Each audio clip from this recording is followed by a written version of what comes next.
We're talking about this monstrosity of a law that was just put up in California. We're talking about California AB 1157. This is the most restrictive, broad regulation against landlords in the country, I'm pretty sure.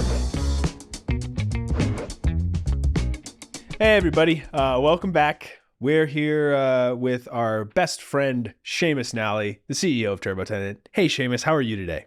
John, I'm doing good. What are we here to talk about? John, we're talking about this monstrosity of a law that was just put up in California. We're talking about California AB 1157. Bum, bum, bum.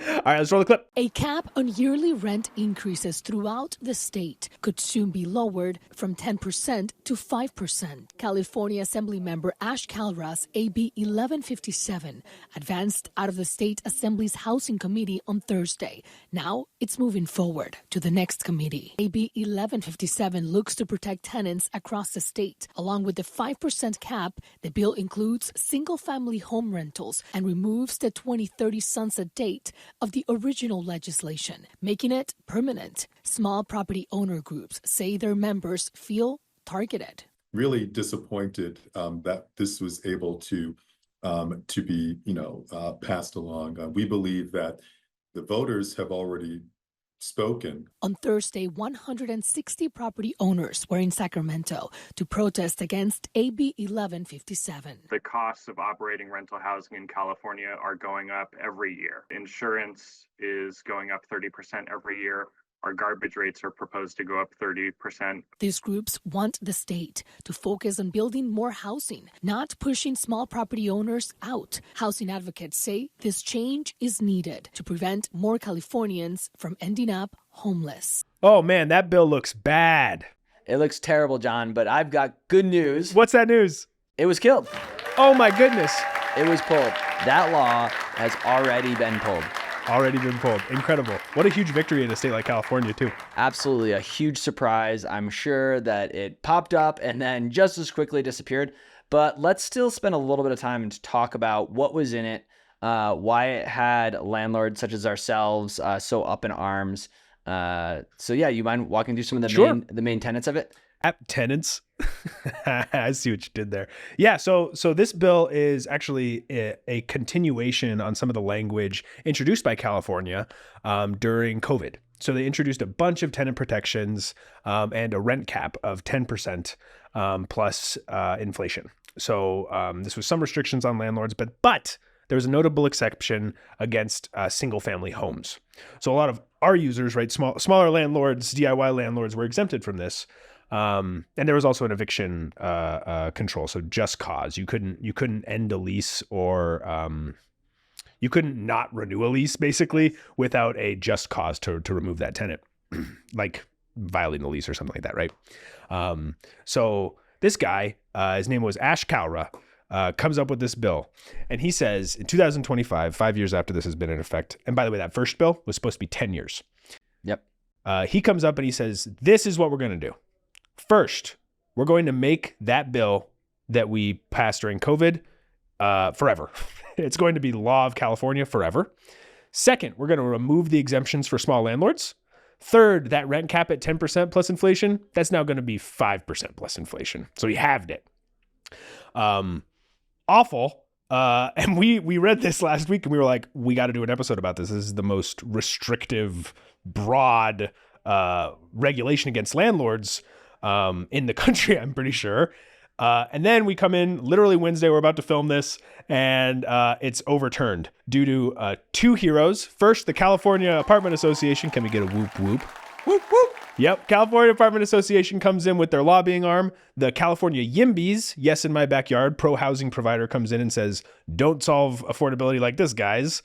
And they point to this, they make the very persuasive argument that with no increase in supply, and if you look back at some, since COVID, popular in California, they have a popular balloting system for laws. Prop 33 got put up a couple of years ago. That law is basically what this guy puts up. And it gets voted down immediately. Popular vote says, no, do not introduce this rent cap interminably. So this doesn't solve affordability, and Californians actually don't want it already. So don't do it. And the guy backs down. He comes out and says, we're going to think about this for a year. And hopefully that signal's loud enough. I know I talked for a while a bit, but I'm like, this is a very huge win. Oh, it's super exciting. And you grew up in California, so I know you have deeper ties there. But we've definitely seen that all it takes is one area to adopt these sorts of restrictive laws, right? Or just take some of those current laws that are honestly, as a large owner operator, a lot easier to manage around. And then they just bring it down to the single family, right? Bring it down to those that have maybe one unit, or even have an ADU, right, in the back of their property that they're renting out, and all of a sudden they are being held accountable for these.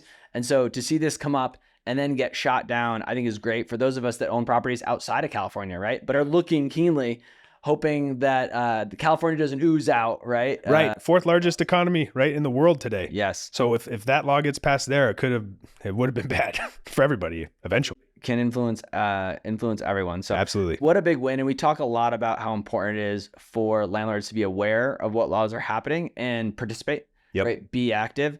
And so what a cool example of people participating, California Apartments Association stepping in, right? And helping to at least delay, it sounds like, delay this law from going forward. Yeah.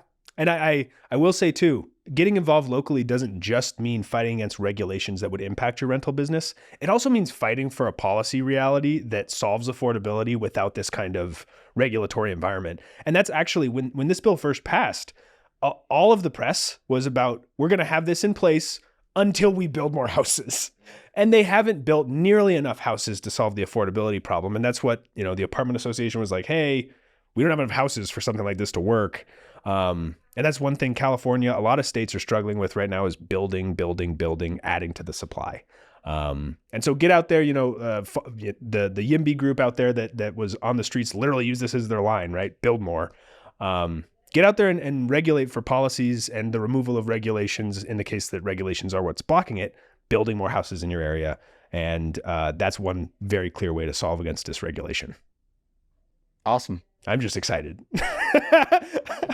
We don't usually come to our audience with big wins for landlords, but especially now in the state of California, but this is definitely one of them.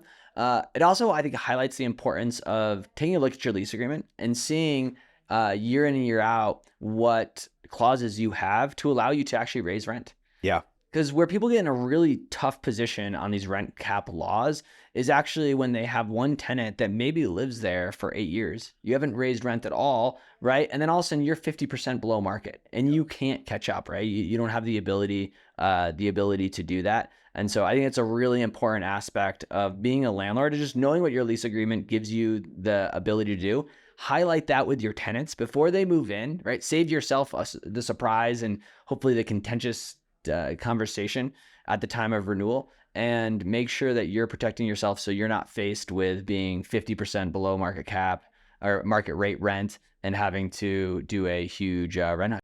Absolutely. Yeah. You should do everything you can to make sure you're not fragile to these kinds of regulations, because they're showing up everywhere.